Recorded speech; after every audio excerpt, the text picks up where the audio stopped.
우리가 매달 한 번씩 히브리 11장에 있는 믿음의 영웅들의 삶이 기록되어 있는 부분들을 우리가 생각하고 있는데 이제 막바지에 와 있습니다. 오늘은 히브리서 11장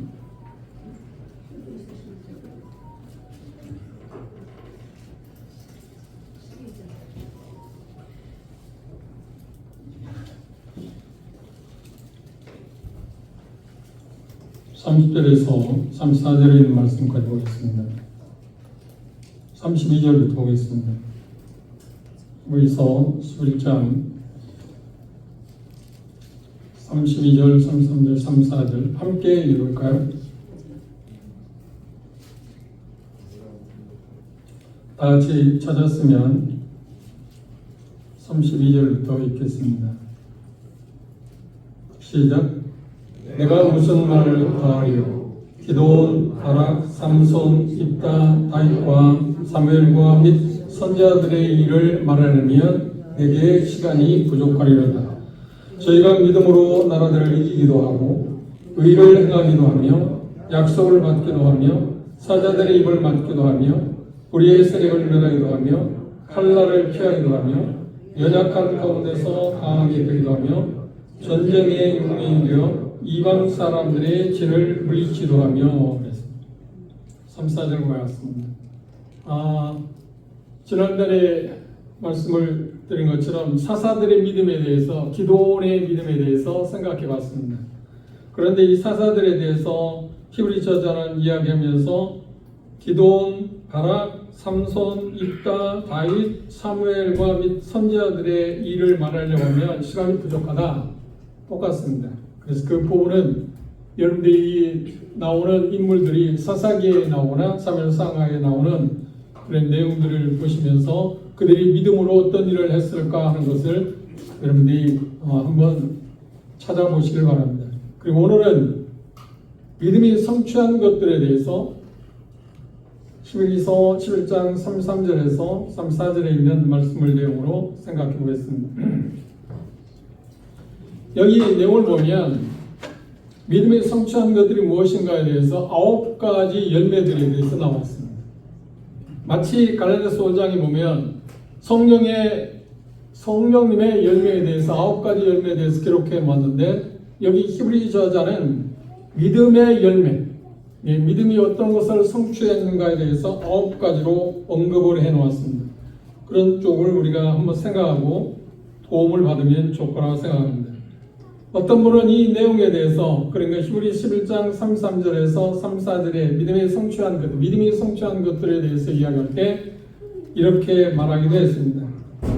우리가 어떤 유의한 것을 고려한다 하면, 관계하고 있는 것들이 있다고 하면 믿음이 유용하고 또 더 나아가서 그것들이 우리에게 도움을 주지 못한다고 하면 아무것도 아니라는 사실을 보여주기 위해서 여기 모든 종류의 우리 삶 가운데 모든 종류에 일어날 수 있는 일을 언급하고 있다. 경우들을 다 뽑아놓았다.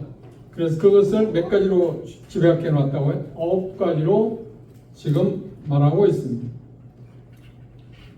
첫째, 여기 보시면 뭐라고 이야기했나? 믿음으로 말미암아서 나라를 이기기도 했다. 그 믿음의 성취한 것들 가운데 나라를 이기겠다. 이긴다고 하는 말이 무슨 말은 싸움에서 승리했다고 하는 말을 우리가 쉽게 이해할 수 있습니다. 그 말의 의미가 그런 의미입니다. 그래서 어떤 업적을 이루었다. 무엇으로? 믿음으로 말미암아서. 그러면 여기에 나오는 믿음으로 말하면 나라를 이기기도 했다고 할 때 누구에 대해서 이야기하는 것 같습니까? 많이 있죠. 성경에 나오는 여러 사람들이 있습니다. 그런데 특별히 여호수아나 지난 시간에 우리가 본 것처럼 기드온도 거기에 들어가기도 하고 또 다윗도 들어갈 수 있습니다. 그런데 여기 말하고 있는 것이 특별한 것이 뭐냐고 하면 그들이 믿음으로 말미암아서 이겼다고 하는 말은 그들의 입장, 그들이 처한 환경 가운데서 도대체 그들이 이긴 적들과의 싸움의 승산이 전혀 없었다고 하는 말입니다. 기드온 맞지 않나요? 300명이 14만 5천 명을 어떻게 이기겠습니까? 그리고 여호수아도 250만 명, 그렇죠. 그 많은 수가 아닌 소수의 사람들 갖고 가나안의 7 족속들을 쫓아냈다. 승리했다. 그것도 인간의 시각에서 볼 때 거의 가능성이 없는 일. 다윗도 자기가 왕위에 올랐을 때 물론 17세부터 30세까지 쫓겨다니고 30세에 약관의 왕이 됐지만 그리고 왕이 되고 나서 주변의 모든 강대국들을 다 물리쳤습니다. 그런데 다윗의 경우에 있어서도 전혀 가능성이 없는 일들을 그가 성취했습니다. 무엇으로 성취했다고 하냐면 믿음으로 이겼다. 그래서 여기 표현하기에 믿음으로 나라들을 이기기도 했다고 이야기하고 있습니다. 그런데 이 말씀에서 우리 그리스도인들 그들은 믿음으로 하면서 그런 놀라운 업적을 이루었는데 우리에게 있어서 싸움은 어떤 것이 있을까요? 현대에 살고 있는 그리스도인에게서 싸움은 어떤 것이 있을까요? 세 가지로 집약해서 말할 수 있을 겁니다. 그 중에 빼놓을 수 없는 것이 뭔가? 첫째가 육체입니다. 우리 육체와 싸움이 있습니다. 육신이라고 표현하기도 하고요. 그 다음 세상과의 싸움이 있습니다. 그리고 베드로 사도가 고백하는 것처럼 우리는 사단을 향해서 대적하는, 사단과 싸워야 하는 그런 영적인 전투장에 우리가 지금 서 있습니다. 그래서 고린도후서에서 바울 사도는 이야기를 우리의 싸움은 뭔가 육체의 관계 등이 아니라 영적인 것이다 하고 표현했습니다. 혈과 육에 대한 것이 아니라 영적인 것이라고 그렇게 표현했습니다. 그럼 먼저 우리의 그리스도인들의 싸움 가운데 육체의 싸움이 있는데 그것에 대해서 바울 사도는 어떻게 그 싸움을 승리하기 위해서 어떻게 해야 할 건가 하는 것에 대해서 이야기합니다. 물론 기본적인 것은 여기 히브리 저자가 말하고 있는 것은 믿음으로 이기는 것은 사실입니다. 그런 구체적인 항목에 들어가서 한번 볼까요? 고린도전서 9장을 보십시다. 앞으로 넘기셔서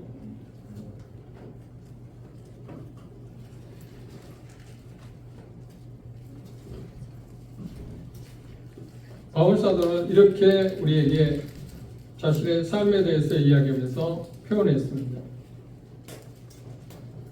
고린도전서 9장 27절 이기기를 다투는 자마다 이기려고 하는 사람마다 모든 일에 절제하나니 저희는 이 세상 사람들입니다. 썩을 멸관을 얻고자 하되 우리는 썩지 아니할 것을 얻고자 한다. 이기기를 전쟁에서 영적인 전쟁에서 이길 수 있는 유일한 하나의 방법이 있다면 절제가 필요하다. 절제. 이게 절제라고 하는 말은 어떤 거냐면 힘을 비축해서 그것들을 적재적소에 잘 활용할 수 있는 것들을 절제라고 이야기할 수 있습니다. 그 다음 26절에 보면 그러므로 내가 다름질하기를 향방 없는 것 같이 아니하고 싸움을 허공을 치는 것 같이 아니하고 이 말은 무슨 말인가요? 목적을 확실히 갖고 있다. 목표를 선명하게 갖고 있습니다. 싸우는 사람의 목표, 적을 정확히 알지 못하면 어떻게 이기겠습니까? 그런데 그것에 대해 육체와 싸움에서 이길 수 있게 해서는 절제해야 하고 목표를 설정할 뿐만 아니라 정확히 알아야 할 뿐만 아니라 27절은 뭐라고 하는가요? 내가 내 몸을 쳐 복종하게 한다. 내 몸을 쳐 굴복시킨다. 그게 육체를 이길 수 있는 비밀이라고 이야기합니다. 그런데 그건 역시 무엇으로? 믿음을 통해서 가능하다. 그 말은 믿음으로라고 하는 말은 뭐냐면 우리의 힘으로 가능하지 않기 때문에 하나님의 힘을 빌려서 하나님의 도움으로 말미암아서 그 적을 이길 수 있다고 하는 말입니다. 세상에서 가장 큰 힘이 여러 가지 우리가 이야기할 수 있습니다. 그런데 사람들이 그것들을 인정하지 않거나 바라보지 못하는 경우가 있는데 세상에서 가장 물리적으로 큰 힘이 뭘까요? 무서운 적이 뭘까요? 그렇습니다. 그 죽음입니다.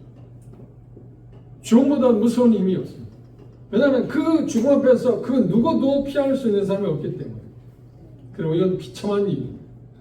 그런데 예수 그리스도께서는 가장 세상에서 무거운 그리고 무서운 최악의 적이라고 일컬어지는 죽음을 뭘로 이기셨나요? 부활하심으로. 그래서 바울 사도는 빌립보 3장에 부활의 권능을 힘입기를 원한다. 그분이 우리에게 주어지는 부활의 권능을 우리에게 각각 그리스도를 믿는 순간 우리에게 주어졌습니다. 그것들을 사용해서 우리는 싸움에서 이길 수 있습니다. 또 세상에서 우리가 가장 무서운 적이 있다 하면 이기기 힘든, 다루기 힘든 적이 있다면 뭘까요? 지금 방금 이야기한 것처럼 육체입니다. 이 육신이라는 말은 아담으로부터 물려받은 죄의 본질.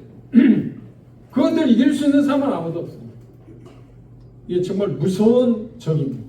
그런데 이 무서운 적과 싸워서 이길 수 있는 것은 무엇인가요? 바울사는 구체적으로 절제하는 태도가 필요하다. 그리고 적을 분명하게 관역을 향해서 화살을 당기듯 적이 무엇인가 누구인가를 정확히 알고 목표를 조준할 줄 알아야 한다. 그리고 그걸 성취하기 위해서 구체적으로 어떻게 한다고요? 자, 육체를 불복시킨다. 이런 훈련이라고 표현할 수 있습니다. 두 번째, 우리가 싸워야 대상은 무엇인가요? 그건 세상입니다. 세상이란 말인 사단이 지배하고 있는, 그러니까 하나님을 대적하는 모든 세력들, 그걸 총체적으로 말할 때 사상이라는 단어를 썼습니다. 그걸 이길 수 있는 힘은 아무도 없습니다. 그런데 우리에게 예수 그리스도를 믿는 순간 이 세상과 싸워서 이길 수 있는 힘을 우리에게 공급하신다고 하는 약속이에요. 누구를 통해서? 그렇습니다. 성령님을 통해서. 성령님의 도움을 받으면 우리는 세상을 이길 수 있다. 어떻게? 역시 믿음으로 말미암아서. 그렇죠? 그런 부분에 대해서 지금 이야기하고 있습니다. 요한일서를 한번 볼까요? 요한일서 2장입니다.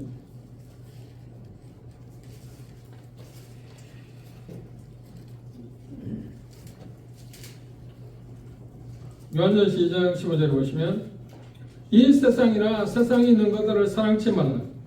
누구든지 세상을 사랑하면 아버지의 사랑이 그 속에 있지 아니하니 이는 세상에 있는 모든 것이 육신의 정욕과 안목의 정욕과 이생의 자랑이니 다 아버지께로 쫓아온 것이 아니요 세상으로 쫓아온 것이라.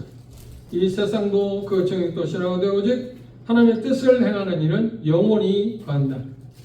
이 세상을 뭐로 이야기했나요? 세 가지로. 하나님은 세상이 무엇이냐고 정의를 할 때 세 가지로 이야기했어요. 첫 번째 뭐라고요?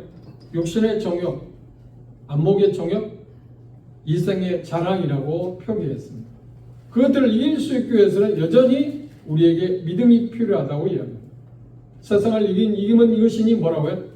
믿음이다 라고 정의를 내렸습니다. 그 다음 또 하나, 우리에게 최고의 적이라고 일컬어져 있는 적이 누군가요? 그건 바로 사단입니다. 그래서 사단을 대적하라고 해요. 어떤 부분에 대해서, 음행에 대한 그 부분에 대해서는 피하라고 그랬는데 사단을 향해서는 대적하라, 맞서라. 누구를 통해서 맞설 수 있나요? 그렇죠. 그 사단을 십자가의 죽음을 통해서, 부활을 통해서 승리하신 그분을 의지하고 한번 대적해봐라, 맞서봐라. 그러기 위해서는 뭐가 필요한가요? 역시 믿음이 필요합니다. 우리에게 싸움은, 여기 믿음의 선전들이 나라를 믿음으로 말미암아서 나라를 이겼다고 그러는데 우리가 이 세상에서 육체나 육신이나 그 다음 세상이나 사단을 이길 수 있는 유일한 길도 여전히 그분의 도움을 힘입어만 가능하다고 생각할 수 있습니다. 두 번째, 믿음이 성취한 것들 가운데 9가지 중에서 두 번째 뭔가요? 의를 행한다고 했습니다. 의를 행한다. 의를 행한다고 하는 말은 뭐냐면 거룩한 삶을 영위할 수 있었다. 그러면 그들이 거룩한 삶을, 의로운 삶을 그들이 살아가는데 그들이 당했을 때 형편의 상황에서 쉬웠을까요? 만만했어요. 아예 절대 그렇지 않습니다. 우리들도 이 세상에 그리스도인다운 삶을 살아가기 위해서 만만치 않습니다. 녹록치가 않습니다. 그런데 그들이 의로운 삶을 살아낼 수 있던 건 뭔가? 믿음으로 그게 가능했다. 중요한 것은 뭐냐면 히브리서 11장 1절에 말하는 믿음은 뭐라고요? 바라는 데 실상이요 보지 못하는 데 증거. 그 말은 무슨 말이에요? 한마디로 말하면 하나님의 도움을 힘입어서 가능했다고. 그분이 공급하는 힘을 힘입어서 그들이 그 당대에 여러 가지 어려운 상황 가운데 의로운 삶을 살 수 없었는데 하나님과 함께 하시는 그런 힘을 힘입어서만 그들이 의로운 삶을 살아낼 수 있었다. 거룩한 삶을 살 수 있었다고 이야기하고 있습니다. 우리가 알고 있는 것처럼 바른 행동은 어디에서 오는가요? 여기 본문에서 이야기하는 의로운 삶은 어디에서 오는가요? 그건 분명한 것이 뭐냐고 하면 빼놓을 수 없는 것이 그 원리, 그것 자체를 우리가 받아들입니다. 승리하는 삶을 살기 위한 원리는 뭔가요? 그 믿음밖에 없습니다. 그래서 히브리 저자가 강조하는 것은 믿음에 대해서, 그러니 믿음으로 의로운 삶을 살 수 있었다. 세 번째, 믿음으로 말미암아서 성취한 것들 가운데 세 번째가 약속을 받기도 했다. 약속을 받기도 했다는 말은 뭔가요? 누구를 대해서 지금 이야기하는가요? 여러 가지 구약의 사례가 있습니다. 여호수아가 가나안을 정복한 것, 하나님께서 여호수아에 뭐라는 거냐? 가나안을 너희 조상들이 약속한 대로 그것을 주겠다. 그런데 그들은 어떻게 믿음으로 그걸 얻어낼 수 있었다. 성취. 그 자연스럽게 주어진 건 아닙니다. 하나님의 약속은 우리가 쟁취하는 것이 필요한 것입니다. 기도는 어땠냐? 미디안 사람들의 13만 5천 명이라는 사람 물질 있었을 때 그에게 기도는 뭐라고 하나님 말씀, 내가 그들을 이기게 하겠다 약속했잖아요. 그런데 결국은 어떻게 했냐? 하나님 믿음을 통해서 전쟁을 벌였을 때 기도는 그걸 받았습니다. 그렇죠? 약속한 것을 자기 것으로 만들 수 있었다는 것. 무엇을 통해서? 그렇습니다. 믿음을 통해서.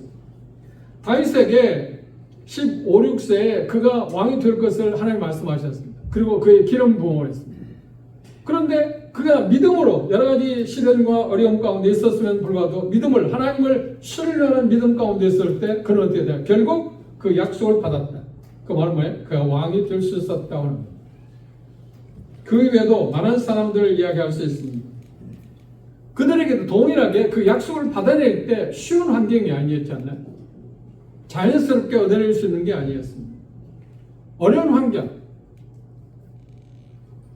여호수아 마찬가지고 기도는 마찬가지입니다. 다윗도 마찬가지입니다. 다윗의 신뢰를 여러분들이 생각하시면 기억할 것입니다. 그가 사울에 의해서 죽음 가운데 몰린 것이 한두 번이 아니지 않나요? 그런데 그에게 약속한 것을 다윗은 붙잡고 있었습니다. 상황이, 형편이, 형국이야. 어떻게 돌아가든 간에 결국은 내가 왕이 될 거다. 그걸 어떻게 그가 그걸 붙잡았나요? 그리고 결국 그가 왕이 됐던 것은 무엇 때문이었나요? 그 믿음, 하나님을 신뢰하는, 의리와는 그 믿음 때문에 그게 가능했다고 합니다. 우리도 우리에게 그리스도에게 주어진 소망이 있습니다. 그 소망은 무엇인가요? 그렇죠. 영원한 날.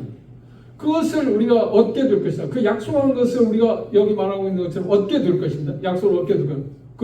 그걸 얻기 위해서 우리가 필요한 건 무엇인가요? 동의는 믿음으로. 믿음의 유대성, 믿음의 가치에 대해서 지금 히브리 저자는 9가지의 성취를 통해서 우리에게 지금 격려하고 그것들에 대해서 본받기를 우리에게 이야기하고 있습니다. 그 다음 네 번째로 믿음이 성취한 것 가운데서 뭐라는데 사자들의 입을 막았다. 사자들의 입을 막았다고 할 때 누구를 기억하는가요? 여러분 생각할 때? 그렇죠. 다니엘을 우리가 생각할 수 있습니다. 한번 그 부분을 장면을 봅시다. 다니엘서 6장.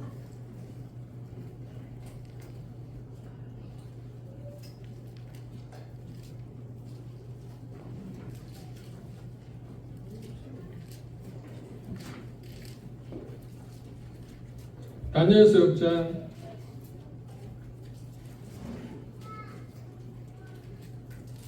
23절입니다.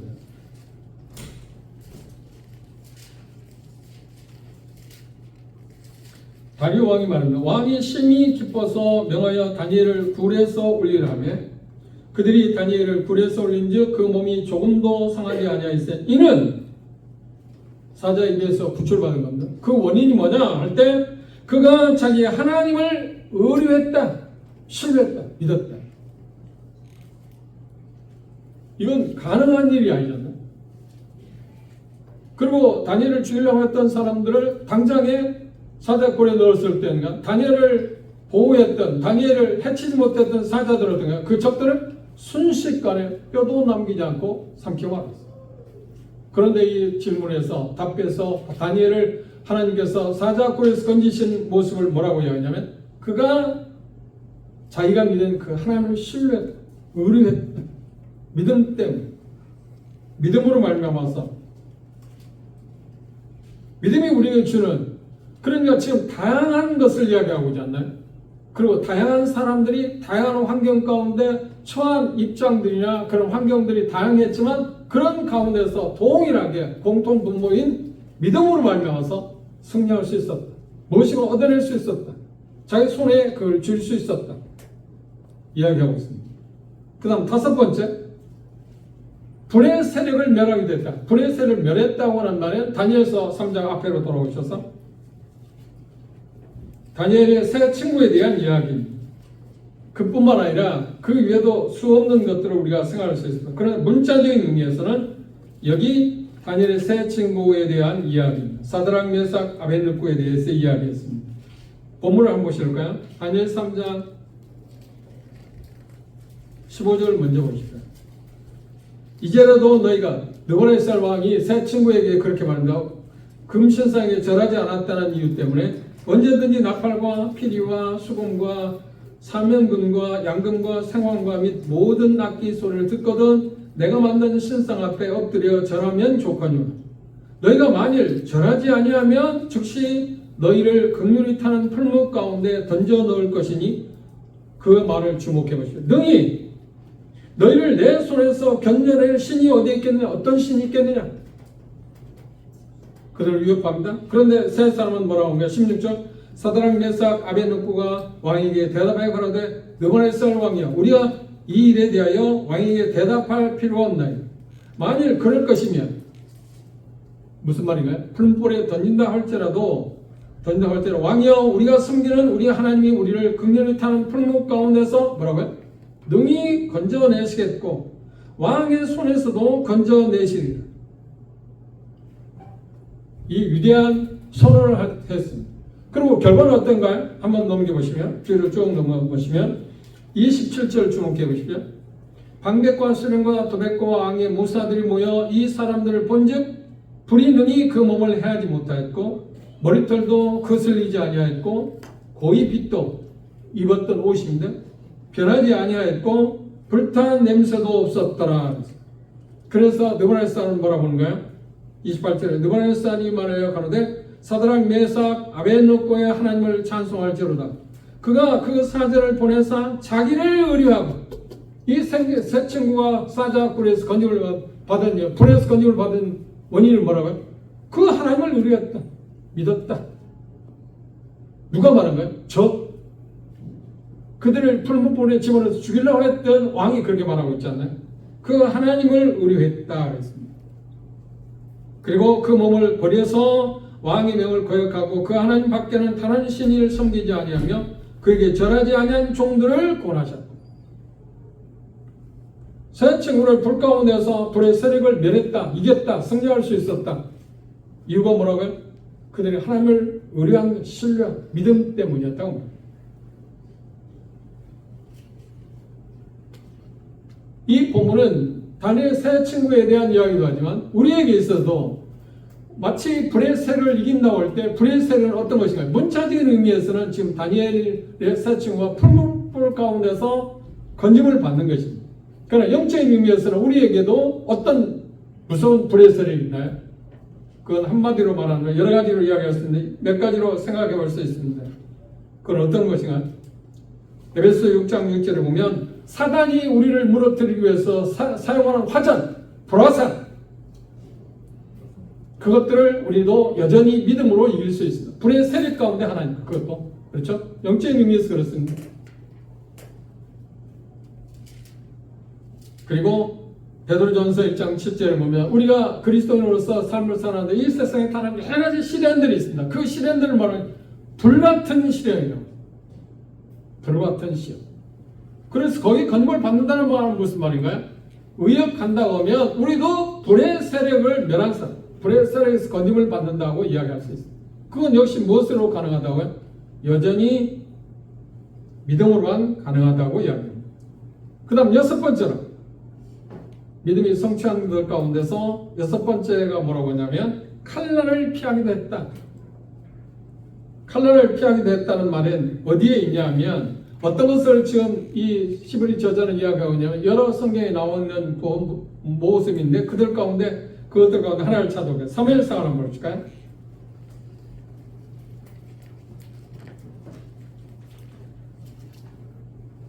사무엘상 18장입니다.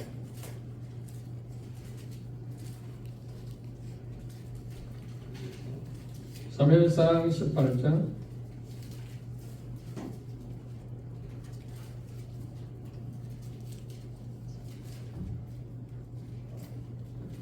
18장 4절 보시면 요나단과 다윗의 관계 등을 요나단이 자기 입었던 겉옷을 벗어 다윗에게 주었고 그 군복과 칼과 활과 띠도 그리하였더라. 이거 전체를 다 읽을 수 없으나 그걸 마음에 드시고 예레미야서를 또 하나 찾아볼까요? 예레미야서 39장입니다.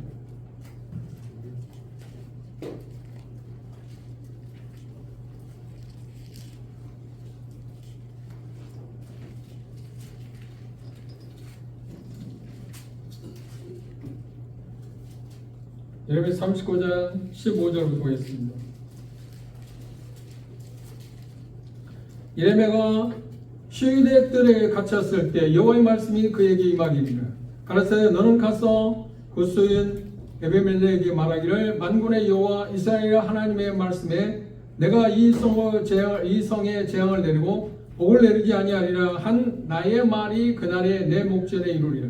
나 여호와 말하노라. 내가 그날에 너를 구원하리니 내가 그 두려워하는 사람들의 손에 붙이우지 아니하리라. 내가 단정코 너를 구원할 것인즉 내가 칼에 죽지 아니하고 내 생명이 노량물을 어둠같이 들으니 이는 내가 나를 신뢰합니다. 예레미야에 대한 이야기. 아까 얘기한 요나단과 다윗의 관계에서 다윗에 대한 이야기입니다. 그 말은 무엇인가요? 이런 어려움이 왔을 때 대다수의 사람들은 두려워했고 뒤로 물러섰다는 거예요. 그런데 여기 나오는 예레미야처럼 하나님께서 그를 구원하겠다고 분명히 말씀한 것을 그는 어떻게 했다고요? 신뢰했다. 그래서 건임을 받다. 칼의 세력을 면했다. 죽음을 면할 수 있게 되었다고. 참 놀라운 일이잖아요. 그런데 그 놀라운 일을 어떻게 가능했다고요? 무엇이 가능하겠다고요? 믿음이. 가장 두드러진 이야기는 지금 예레미야에 대한 이야기를 지금 그 이외에도 몇 사람들이 있습니다만 시간 관계상 지나가도록 하겠습니다. 그 다음 믿음이 성취한 들 가운데 7번째로 연약한 가운데에서 어떻게 됐다요? 강하게 됐다고 표현했습니다.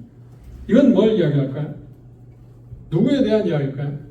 여러 사람 성경에 구약성에 여러 사람을 이야기했어요. 삼손을 경험을 보십시오. 삼손이 그가 하나님 주시는 나시린의 계명을 지켰을 때 힘을 발휘할 수 있었습니다. 그런데 드릴라라는 기사에게 그 비밀을 탄로시킴으로 결국은 어떻게 해? 머리가 잘라지고 말았어요. 그래서 머리가 잘라졌을 때 삼손이 어떤 생각을 했냐? 적이 왔을 때 내가 전날처럼 적을 물찌를 수 있었다고 힘을 썼지만 힘이 없었어요. 그래 잡혔습니다. 포로 잡혀서 어떻게 해요? 두 눈이 뽑혀졌어요. 그리고 노예가 되어져서 어떻게 했나요? 그들이 지금 섬기고 있는 신전 앞에서 커다란 신전인데 그걸 버티고 있는 두 개의 기둥 사이에 마치 지금 묶여 있었습니다. 그런데 그 소년에게 말하기를 말하는데 이 성전을 버티고 있는 그 위에는 누가 있나요? 그 유지들, 그 왕들, 적들이 지금 다 앉아 있습니다. 그런데 소년에게 말하냐? 이 성전을, 이거 건물을 지탱하고 있는 커다란 기둥 있는 곳으로 나를 안내라. 그럼 마지막 힘을 썼습니다. 그 동안에 어떻게 하냐? 머리는 이미 자랐습니다.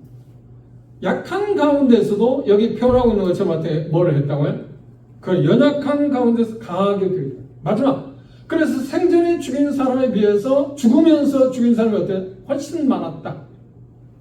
그런데 그거에 대해서 성경은 삼손에 대해서 할 때 믿음에 대해서 말하는 것 같이 안 보이지만 실상은 지금 삼손에 대한 마지막 그런 기도하기를 말해야 돼. 내가 마지막 힘을 내게 주십시오. 그래서 이들과 함께 죽겠다. 그건 뭘 얘기하는 거야? 그 삼손의 마음 가운데 마지막 어떤 걸 소유하고 있었다? 믿음을 갖고 있었다. 연약한 가운데서도 강하게 되었다 하는 것이 삼손의 경우일 수 있습니다. 그리고 또 하나 신뢰를 든다면 열왕기하 20장 1절에 히스기야를 아시죠? 히스기야는 어떻게 병들어서 이제 죽게 되었습니다. 병들어 죽게 된 히스기야가 요구한 건 뭔가요? 내 생명을 좀 연기해달라. 연장시켜달라. 그런데 그 내용을 보면 우리가 구체적으로 볼 수 없어서 다른 말씀과 연관해서 보면 히스기야는 지금 왕위를 물려줄 자손이 없었습니다. 자기가 죽게 된다고 합니다. 그래서 자기 생명을 연장시켜 달라고 하는 이유 가운데 하나가 뭐냐, 여러 가지 이유가 있지만 그 중에 하나가 뭐냐, 자기가 왕권을 물려줄 후손이 없기 때문에 후손을 내가 얻을 수 있는 기회를 달라고 지금 이야기합니다. 그래서 하나님께서는 히스기야의 요구를, 기도를 들으셔서 어떻게 했나요? 15년 연장시켜줘요. 그 사이에 얻은 아들이 누군가요? 므낫세. 그렇죠? 그런데 역사적으로 차라리 왜 그러면 히스기야는 자기 후손을 그렇게 구했을까요? 우리가 어떤 생각하면 인간적으로 자기 부귀, 영화, 자기 후손에 대한 애정, 인간적인 면에서 그 구했을 거라고 생각. 아니요, 그거 아니에요. 히스기야는 어떻게 하냐? 믿음으로. 그 말은 무슨 말이냐? 다윗의 계획에서 누가 와야 해? 예수 모시야. 그러면 히스기야의 때가 대가 끊긴다면 어떻게 되는 거야? 그게 막히지 않나요? 그래서 히스기야는 중차대한 마음을 갖고 지금 하나님께 그 내면을 우리가 잊어버리면 안 돼요. 지금 히브리 저자는 바로 그것을 지금 우리에게 알려주고 있습니다. 히스기야는 연약한 상태에서 그럼 죽음의 자리에 있는데도 불구하고 어떻게 강하게 됐다. 구속을 얻게 됐다. 그런데 므낫세의 치적을 보면 유대 왕 가운데 가장 최악의 나쁜 왕. 그래서 그 당시 그로 말미암아 수많은 사람이 죽음을 당했습니다. 그래서 이사야 59장에 보면 그 당시에 수많은 사람이 순교를 했는데 그래서 그들이 화약전에 취약을 당하고 있는데 그 당시 사람들이 그것이 앞으로 므낫세를 통해서 올 무서운 환난 그걸 피하기 위해서 하나님께서 그런 순교를 당하겠다는 것을 인식하는 셈에 도대체 누가일까 몇이나 될까라고 반문하고 있는 내용이 있습니다. 한번 그걸 볼까요? 이사야서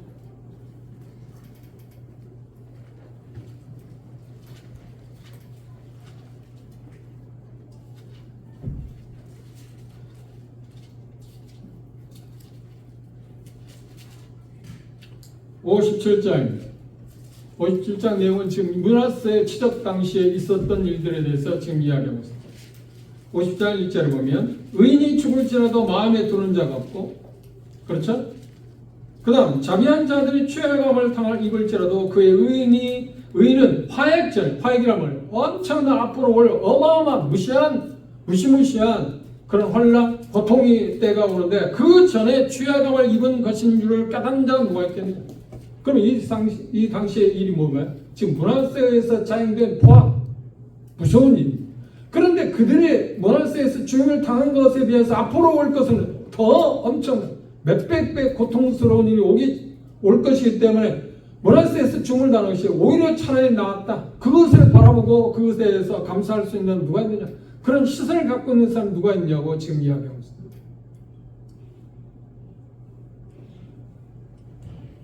그리고 어떤 면에서 보면 므낫세는 차라리 태어나지 않았으면 좋을 뻔한 사람입니다. 그런데 히스기야는 지금 이 본문에서 이야기하는 연약한 가운데서도 연약했다고 할 때 가장 연약한 건 죽음 아닌가요? 아무도 할 수 없는 겁니다. 그런 상태에서 그가 강하게 되었다. 아들을 얻을 수 있었다. 그게 두드러진 인물이 지금 히스기야일 수 있습니다. 생명을 구했고 하나님께서는 그런 힘을 그에게 주었습니다. 그런데 중요한 것은 이 부분에서 우리가 생각할 수 있는 건 뭔가요? 고린도후서 10장을 한번 참조해 볼까요? 바울 사도 그 같은 맥락에서 이런 표현을 했습니다. 고린도후서 10장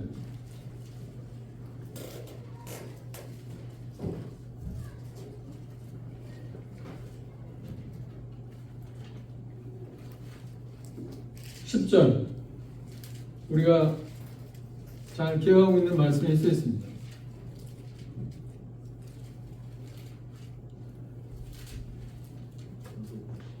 그러므로 내가 그리스도를 위하여 약한 것들과 능욕과 궁핍과 핍박과 곤란을 기뻐하노니 이는 내가 약할 그때 뭐라고요? 강합니다. 무엇으로? 믿음으로. 우리가 어떤 면에 승리를 맛보지 못하는 이유 가운데 빼놓을 수 없는 것이 무엇인가? 우리가 철저하게 약하다는 것을 인정하지 못하기 때문에. 우리가 철저하게 약하다고 생각하면 어떡해요? 그건 의뢰할 수밖에 없잖아요. 그런데 우리가 믿음이라고 하는 말과 반대어가 뭐냐고 하면 우리가 철저하게 아무것도 할 수 없다는 것을 받아들일 때 생기는 게 뭔가요? 그때 믿음입니다. 그때 생기는 게 믿음입니다. 그래서 여기 히브리 저자는 연약할 때 그들이 강해질 수 있었다. 무엇으로? 믿음으로. 삼손이 그랬고 히스기야가 그랬다고 말합니다. 여덟 번째로 믿음의 성취자들 가운데 뭐가 있나요? 전쟁에서 뭐라고요? 용맹하게 됐다고 했습니다. 말씀드린 것처럼 삼손도 그랬고 다윗도 그랬습니다.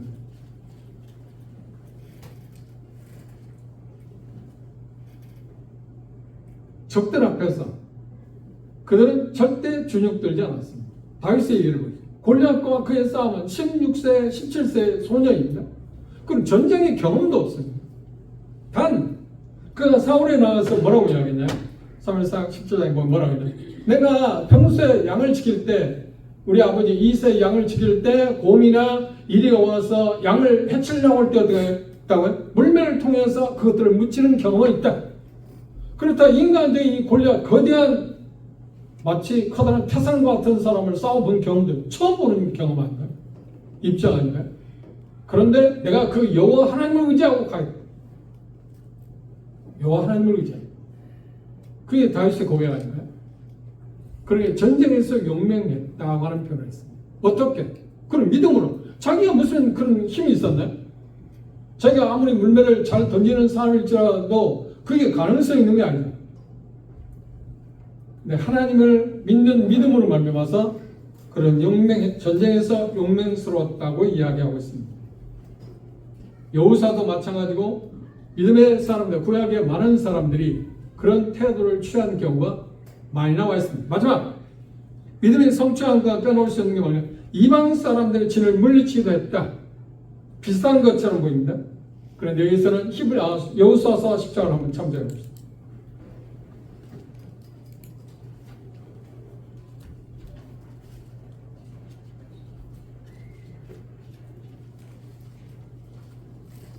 여호수아 10장 1절부터 10절에 있는 말씀이 있다면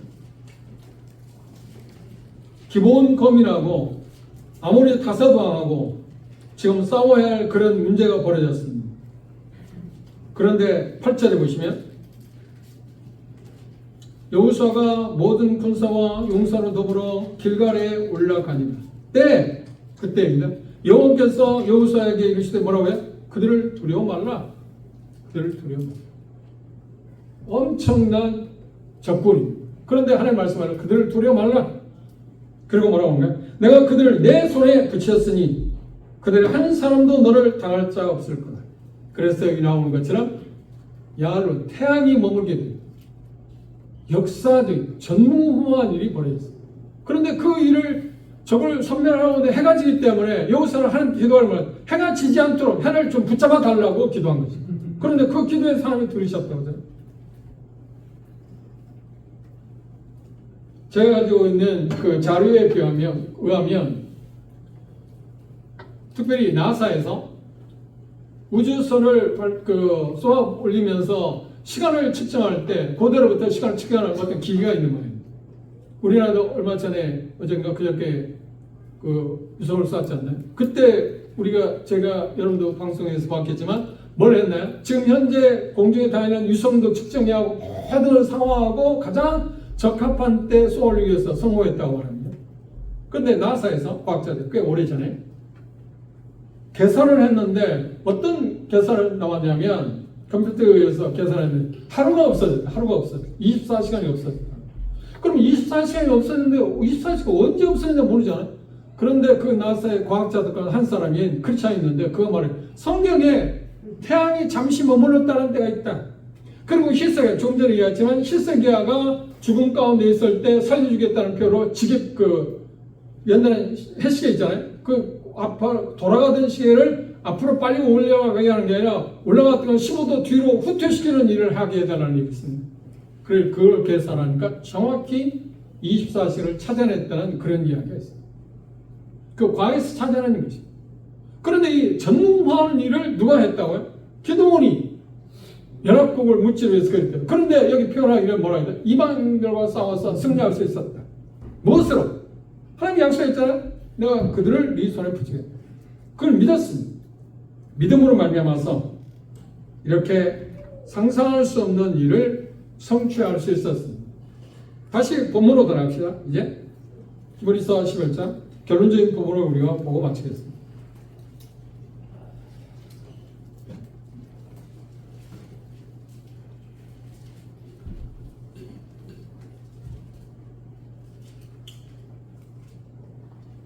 (33절) (34절입니다) 히브리 11장 저희가 믿음으로 나라들 이기기도 하고 믿음으로 이기고 그리고 믿음으로 일을 향하기도 하고 믿음으로 약속을 받기도 하고 믿음으로 사자의 입을 막기도 하고 믿음으로 불의 세력을 멸하기도 하고 믿음으로 칼날을 피하기도 하고 믿음으로 연약한 가운데 강하게 되고 믿음으로 전쟁의 욕망이 되었고 믿음으로 이방 사람들의 진을 물리치기도 했다. 믿음의 다양성, 여러 가지의 여러 환경들, 여러 사람, 여러 문화 가운데서 그들이 어떤 성취를 이룰 수 있었는데 그 이유가 어디에 있었다? 믿음으로. 그래서 로마서 1장에 의인은 무엇으로 산다고요? 믿음으로 산다. 의인은 믿음으로 산다. 그러니까 우리가 예수 그리스도 믿음으로 해서 우리가 뭐가 됐나요? 그렇죠. 의롭다함을 얻은 사람이다. 그러면 우리의 삶의 전체적인 것은 정체성은 어디에 기인하고 있다고요? 믿음으로 사는. 그리스도는 한마디로 말하면 뭐래? 믿음으로 사는 사람. 믿음으로 산다는 말은 뭘 말한다고요? 그분을 신뢰하고 그분을 의지하며 산다는 거예요. 우리 힘이 아니라, 우리의 자원이 아니라 그분이 공급하신 힘에 의해서 우리가 삶을 살아가고 결과는 뭐라고요? 그 믿음 때문에 우리는 뭐라? 승리할 수 있다. 그 믿음 때문에 얻은 것을 어떤 것을 얻을 수 있다. 그 믿음 때문에 사람들에게 아름다운 모습을 드러낼 수 있다. 우리가 갖고 있는 믿음으로 우리가 삶을 살아갈 때 우리는 어떻게 해요? 세상에 하나님의 어떠하심을 영광을 드러낼 수 있다. 우리 최고의 지금 기대하고 있는 것은 무엇인가? 믿음입니다. 그래서 우리는 이렇게 기도할 수 있습니다. 아니 그렇게 기도해야 한다고 말할 수 있습니다. 마감에 있는 것처럼 우리의 믿음을 더하소서. 이게 제 고백입니다. 여러분의 고백은 그게 아닌가요? 우리의 믿음의 크기를 키워야 하지 않나?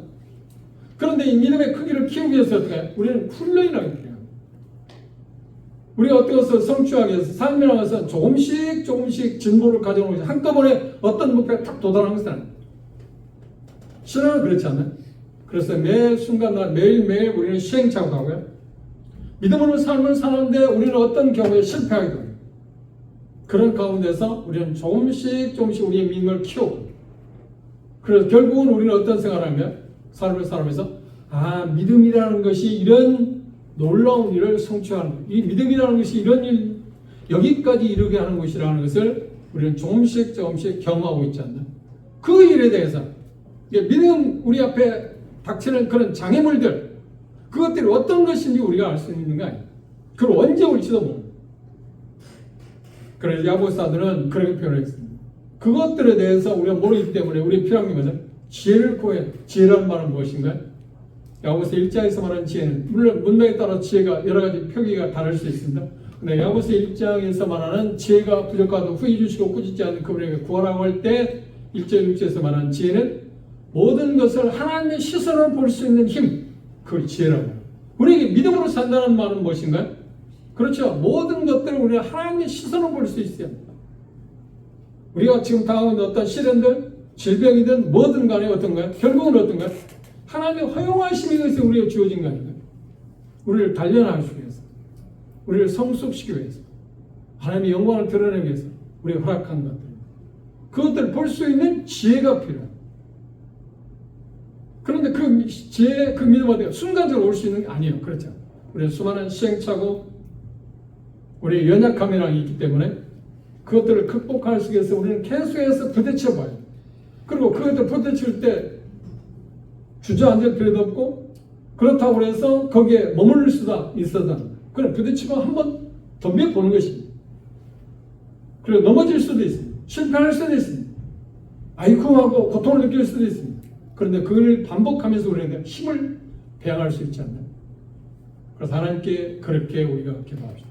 주님, 우리 믿음을 더해달라. 이게 우리의 오늘의 삶에서 정말 필요한 기도 제목 가운데 하나라 생각합니다. 저는 그렇게 생각하고 그렇게 기도합니다. 여러분 어떠하시겠습니까?